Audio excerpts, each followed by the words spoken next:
ಬಂದಲ್ಲ. ಹೊಸ ವರ್ಷ ವಿಶ್ ಮಾಡೋಣ ಅಂತ ಹುಬ್ಬಳ್ಳಿ ಜನರಿಗೆ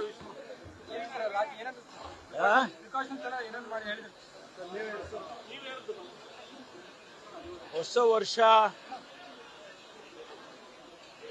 ಎಲ್ಲರಿಗೂ ಕೂಡ ಆಚರಣೆಯನ್ನು ಮಾಡ್ತಕ್ಕಂಥ ಸಂದರ್ಭ. ಹಳೆಯದನ್ನೆಲ್ಲ ಮರೆತು ಹೊಸ ತೀರ್ಮಾನಗಳನ್ನು, ನಿರ್ಣಯಗಳನ್ನು ನಮ್ಮ ಜೀವನದಲ್ಲಿ ನಾವು ಮಾಡ್ಕೊಳ್ತೇವೆ. ಹಾಗಾಗಿ ಈ ಭಾಗದ ಜನಸಮುದಾಯಕ್ಕೆ ಹೊಸ ವರ್ಷದ ಶುಭಕಾಮನೆಗಳನ್ನು ಸರ್ಕಾರದ ವತಿಯಿಂದ ಮತ್ತು ನನ್ನ ವತಿಯಿಂದ ತಿಳಿಸೋದಕ್ಕೆ ಬಯಸ್ತೇನೆ. ಮುಂದೆ ಭವಿಷ್ಯದಲ್ಲಿ ಎಲ್ಲರಿಗೂ ಕೂಡ ಒಳ್ಳೆಯದಾಗಲಿ ಅಂತೇಳಿ ಹಾರೈಸ್ತೇನೆ. ಈಗಾಗಲೇ ನಮ್ಮಲ್ಲಿ ಈ ಭಾಗದಲ್ಲಿ ಕೂಡ ನಾವು ನಮ್ಮ ಅಧಿಕಾರಿಗಳಿಗೆ ಸೆನ್ಸಿಟೈಸ್ ಮಾಡಿದ್ದೇವೆ. ಇಲ್ಲಿ ಏನು ಆಚರಣೆಯ ಸಂದರ್ಭದಲ್ಲಿ ಯಾವುದೂ ಘಟನೆಗಳು ನಡೀಬಾರದು ಅಂತೇಳಿ ಎಲ್ಲೆಲ್ಲಿ ವಿಶೇಷವಾಗಿ ಯುವಕರು ಸೇರ್ತಾರೆ ಅಲ್ಲಿ ಎಲ್ಲ ನಮ್ಮ ಇಲಾಖೆಯವರು ಅವರನ್ನು ಮಾನಿಟರ್ ಮಾಡ್ತಕ್ಕಂಥ ರೀತಿಯಲ್ಲಿ ಅವರಿಗೆ ತೊಂದರೆ ಮಾಡಬಾರ್ದು. ಸೆಲೆಬ್ರೇಟ್ ರೆಸ್ಪಾನ್ಸಿಬಲಿ ಅಂತಕ್ಕಂಥ ಒಂದು ಘೋಷವಾಕ್ಯವನ್ನು ಹೇಳಿದ್ದೇವೆ. ನೀವು ಆಚರಣೆ ಮಾಡಿ, ಆದರೆ ಜವಾಬ್ದಾರಿಯಿಂದ ಮಾಡ್ಕೊಳ್ಳಿ ಹಾಗೆ ಅಂತೇಳಿ. ಆಮೇಲೆ ಟ್ರಾಫಿಕ್ಕು ರೆಗ್ಯುಲೇಟ್ ಮಾಡ್ತಕ್ಕಂಥದ್ದು. ಯಾಕೆಂದರೆ ಈ ಸಂದರ್ಭದಲ್ಲಿ ಸ್ವಲ್ಪ ಕುಡಿಯೋ ಅಭ್ಯಾಸ ಇರುತ್ತೆ. ಕುಡಿದಂಥ ಸಂದರ್ಭದಲ್ಲಿ ಗಾಡಿಗಳನ್ನ ಓಡಿಸೋದು ಮಾಡೋದು ಅಂಥದ್ದೆಲ್ಲ ಮಾಡುವಾಗ ಆಕ್ಸಿಡೆಂಟ್ಗಳಾಗಿ ಅವರ ಜೀವಕ್ಕೆ ಅಪಾಯ ಮಾಡ್ಕೊಳ್ತಾರೆ, ಬೇರೆಯವ್ರಿಗೂ ಕೂಡ ಮಾಡ್ತಾರೆ. ಅದನ್ನು ರೆಗ್ಯುಲೇಟ್ ಮಾಡಬೇಕು ಅಂತೇಳಿ ಅದೆಲ್ಲ ಹೇಳಿದ್ದೇವೆ, ತಿಳಿಸಿದ್ದೇವೆ. ಮತ್ತು ಹೆಚ್ಚು ಜನಸಂಖ್ಯೆ ಸೇರುವಂಥ ಕಡೆಯಲ್ಲಿ ಹೆಚ್ಚು ಪೊಲೀಸ್ನವರ ಪ್ರೆಸೆನ್ಸ್ ಇರಬೇಕು ಮತ್ತು ಅವರಿಗೆ ಯಾವುದೇ ರೀತಿ ತೊಂದರೆ ಆಗದಾಗೆ ಆಚರಣೆ ಮಾಡ್ಕೊಂಡು ಹೋಗೋದಕ್ಕೆ ಅನುವು ಮಾಡಬೇಕು ಅಂತೇಳಿ ಹೇಳಿದ್ದೇವೆ. ನೋಡಿ, ದುರದೃಷ್ಟಕರ, ಇವತ್ತಿಗೂ ಇಂಥದ್ದು ಘಟನೆಗಳಾಗುತ್ತೆ. ಈ ಆಧುನಿಕ ಜಗತ್ತಿನಲ್ಲಿ ಕೂಡ 850 ವರ್ಷದ ಹಿಂದೆ ಅಂತರ್ಜಾತೀಯ ವಿವಾಹ ಆಗಬೇಕು, ಆ ಮೂಲಕ ಜಾತಿ ಪದ್ಧತಿ ಹೋಗಬೇಕು, ಎಲ್ಲರಿಗೂ ಸಮಾನತೆ ಸಿಗಬೇಕು ಅಂತೇಳಿ ಏನವರು ಪ್ರತಿಪಾದನೆ ಮಾಡಿದರು.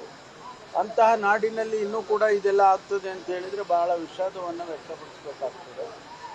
ಕಾನೂನು ಒಂದು ಕಡೆ ಕಾನೂನು ಇದೆ, ಕಾನೂನಿನ ಪ್ರಕಾರ ನಾವೇನು ಕ್ರಮ ತಗೋಬೇಕು ಖಂಡಿತವಾಗಿ ತಗೊಳ್ತೀವಿ, ಅದರಲ್ಲಿ ಎರಡನೇ ಮಾತಿಲ್ಲ. ಆದರೆ ಜನಸಮುದಾಯಕ್ಕೆ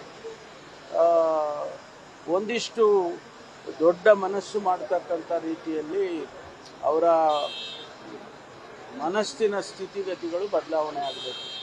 ಆಗ ಮಾತ್ರ ಈ ಸಮಾಜದಲ್ಲಿ ಒಂದು ಶಾಂತಿ ಬರುತ್ತೆ ಮತ್ತು ಸಮಾನತೆ ಬರುತ್ತೆ. ಸಂವಿಧಾನದಲ್ಲಿ ಕೂಡ ಬಾಬಾ ಸಾಹೇಬ್ ಅಂಬೇಡ್ಕರ್ ಅದನ್ನೇ ಹೇಳಿದ್ದಾರೆ. ನಿಮ್ಮ ಭಾವನೆಗಳನ್ನು, ಧರ್ಮ ಇರ್ಬೋದು, ಜಾತಿ ಇರ್ಬೋದು, ಅದೆಲ್ಲ ಒಂದು ಕಡೆ ಆದರೆ ಎಲ್ಲೋ ಒಂದು ಕಡೆ ಎಲ್ರಿಗೂ ಸಮಾನತೆ ಸಿಗಬೇಕು ಅಂತ ಅವರು ಕೂಡ ಹೇಳಿದ್ದಾರೆ ಸಂವಿಧಾನದಲ್ಲಿ. ಹಾಗಾಗಿ ಅದಕ್ಕೆ ಇವತ್ತು ಭಾಳ ವಿಷಾದವನ್ನು ವ್ಯಕ್ತಪಡಿಸ್ತೇನೆ.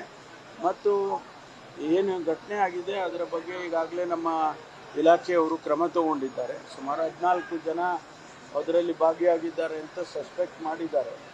8 ಜನರನ್ನು ಈಗಾಗಲೇ ಅವರು ಅರೆಸ್ಟ್ ಮಾಡಿದ್ದಾರೆ. ಕೆಲವು ಹೆಣ್ಣು ಮಕ್ಕಳನ್ನು ಬಿಟ್ಟು ಮಿಕ್ಕವ್ರನ್ನೆಲ್ಲ ಅರೆಸ್ಟ್ ಮಾಡಿದ್ದಾರೆ. ಮುಂದೆ ಕಾನೂನು ಪ್ರಕಾರ ಏನು ಕ್ರಮ ತಗೋಬೇಕೋ ಅದನ್ನು ತಗೊಳ್ತೇವೆ.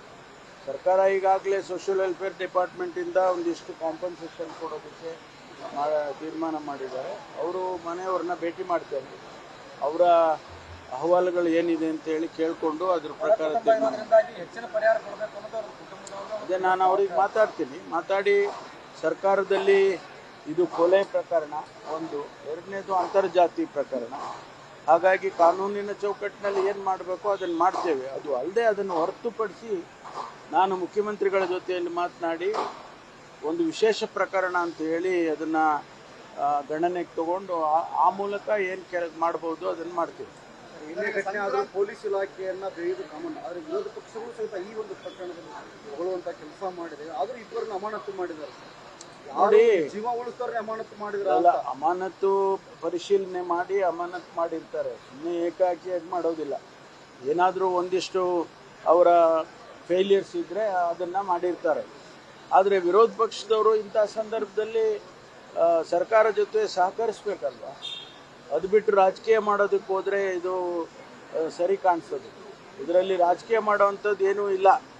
ಯಾರೂ ಇದರಲ್ಲಿ ರಾಜಕೀಯ ಮಾಡೋವಂಥದ್ದು ಆಗಬಾರ್ದು ಅಷ್ಟೇ. ಸಂಕ್ರಾಂತಿ ನಂತರ ಏನಾದರೂ ಕ್ರಾಂತಿ ಆಗುತ್ತಂತ ರಾಜ್ಯದಲ್ಲಿ?